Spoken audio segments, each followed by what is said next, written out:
know what that dream is that you have. I don't care how disappointing it might have been as you've been working toward that dream. That dream that you're holding in your mind, that it's possible. That some of you already know that it's hard. It's not easy. It's hard changing your life. That in the process of working on your dreams, you are going to incur a lot of disappointment, a lot of failure, a lot of pain. There are moments when you're going to doubt yourself and say, God, why is this happening to me? I'm just trying to take care of my children and my mother. I'm not trying to steal or rob from anybody. Why did this have to happen to me? For those of you that have experienced some hardships, don't give up on your dream. There are rough times are going to come, but they have not come to stay. They have come to pass.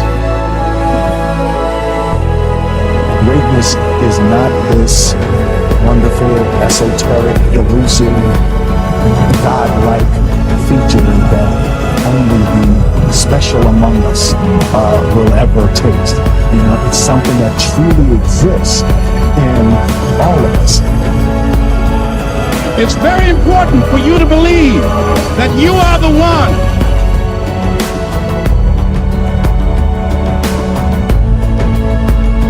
Most people, they raise a family, they earn a living, and then they die. They stop growing, they stop working on themselves, they stop stretching, they stop pushing themselves. That a lot of people like to complain, but they don't want to do anything about their situation. And most people don't work on their dreams. Why? One is because of fear. The fear of failure. What if things don't work out?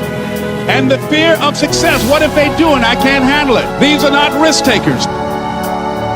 You spend so much time with other people. You spend so much time trying to get people to like you. You know other people more than you know yourself. You studied them. You know about them. You want to hang out like them. You want to be just like them. And you know what? You've invested so much time in them, you don't know who you are. I challenge you to spend time by yourself. It's necessary that you get the losers out of your life if you want to live your dream. But people who are running toward their dreams, life has a special kind of meaning.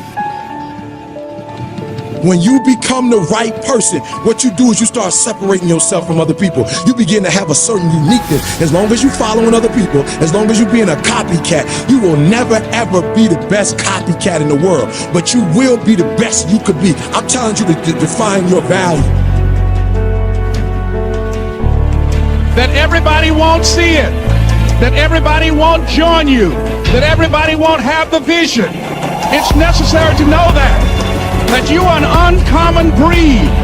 It's necessary that you align yourself with people and attract people into your business who are hungry, people who are unstoppable and unreasonable, people who are refusing to leave life just as it is and who want more.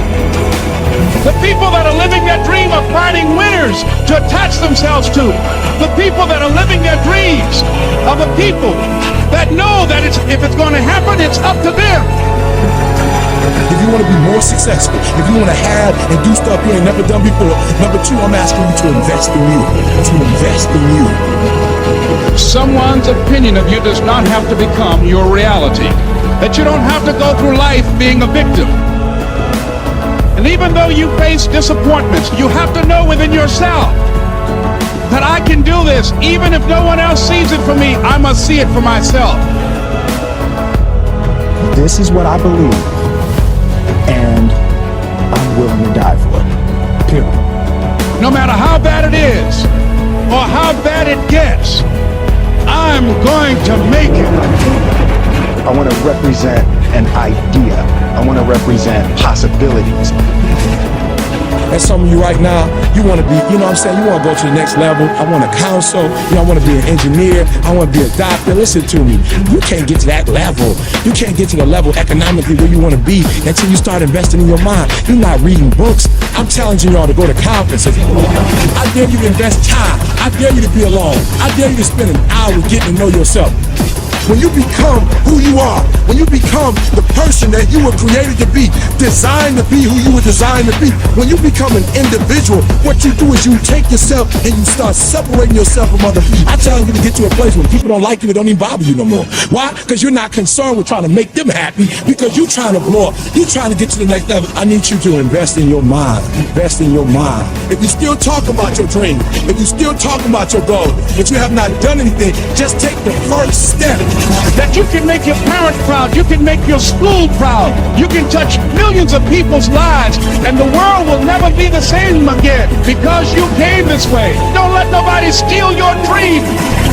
After we face a rejection and a no, or we have a meeting and no one shows up, or somebody say, you can count on me, and they don't come through. What if we have that kind of attitude? The cause repossessed.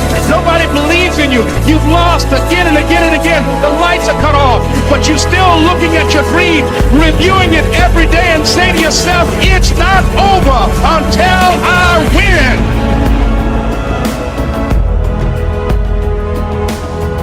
You can live your dream.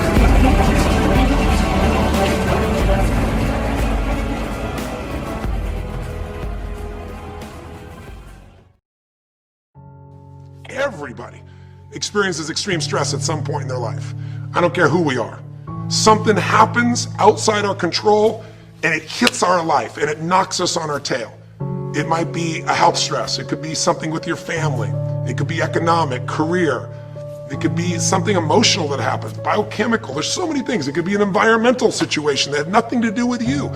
Every one of us in our lifetime are experiencing extreme stress. And these days, because of the economy and the way we respond to it, the majority of people are experiencing some form of extreme stress, at least according to polls. Stress doesn't come from the facts. Stress comes from the meaning that we give the facts.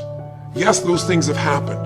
But the real question is, if we fight what's happened, we got a problem. We got to decide, what are we going to do with what's happened in our life? How are we going to take this? How are we going to mold this? How are we going to turn our life around? Because when you come up with a new meaning, you get a new life. So what are we going to do in this session?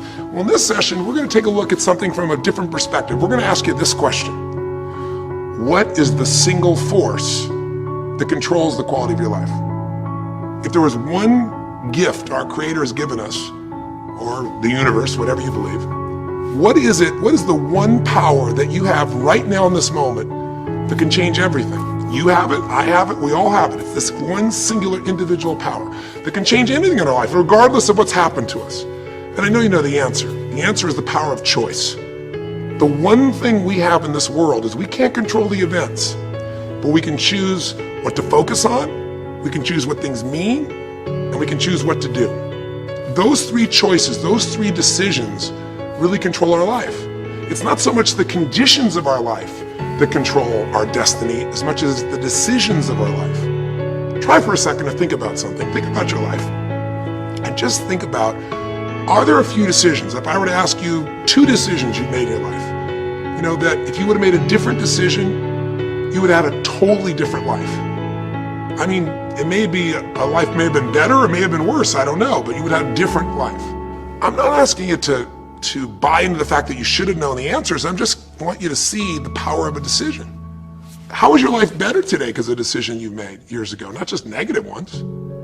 Think about it. Sometimes a little decision changes your whole life. Like you decide one day to go to a certain school, and you go to that school, or to go eat someplace, and you bump into the person that becomes the love of your life. Or you meet someone, and you decide as a result of that you're going to become a photographer or a software engineer or a business person or a doctor, a dentist, whatever. They impacted you, but you made the decision, that's what I really want. That's what my life's going to be about.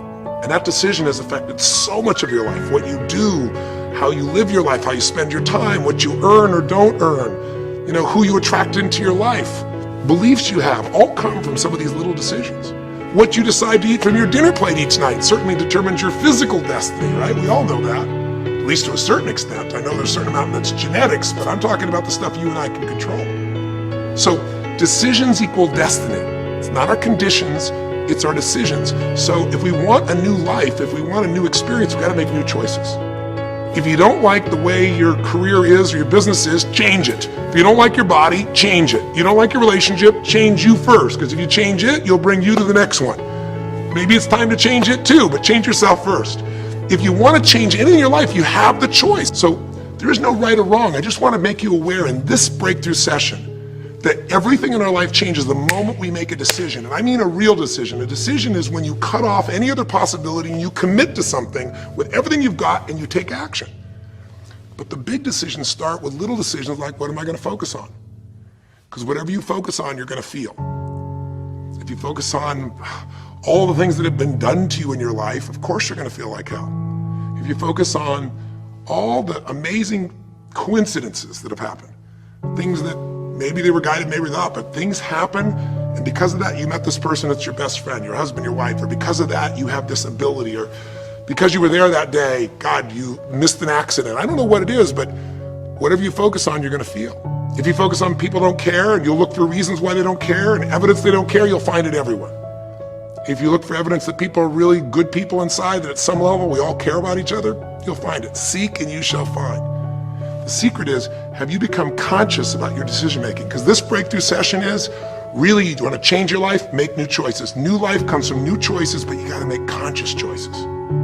The people in this particular television special, Melissa and her husband, they really found themselves in a place where they were both making decisions, Melissa and Rick, that were unconscious. When you make decisions about what to focus on and what things mean and what to do, and you're unconscious, you get pretty terrible results usually.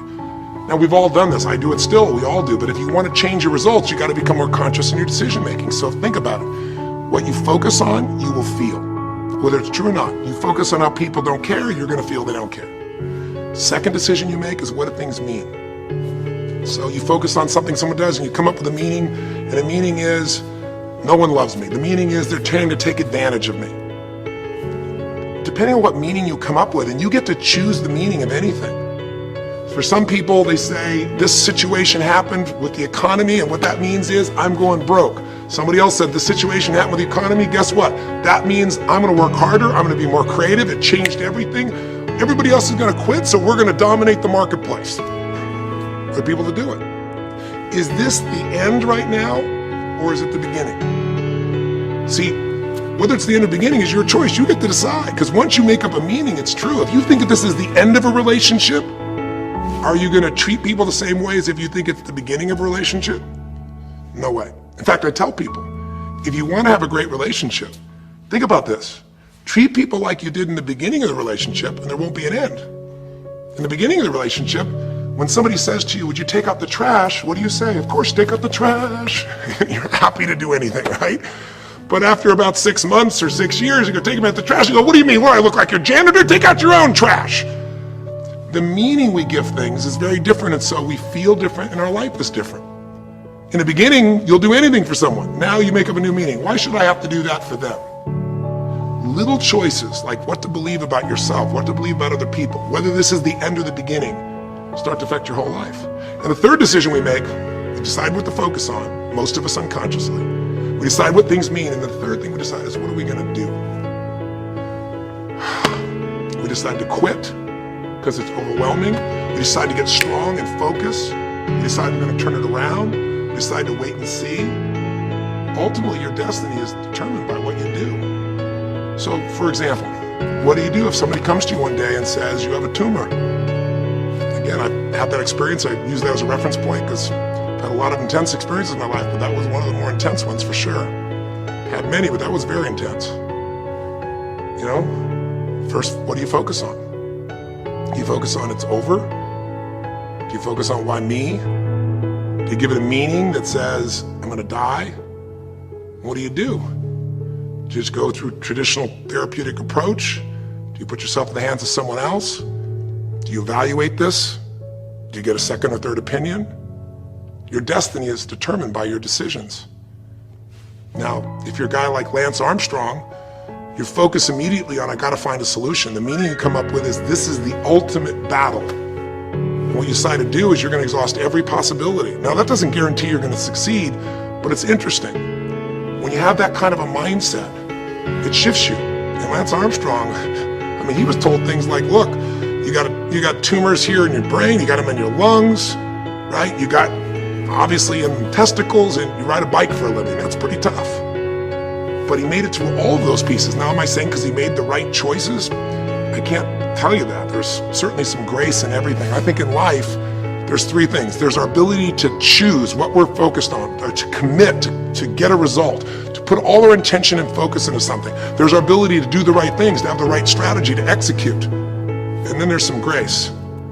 There's what some people call luck, some people call grace.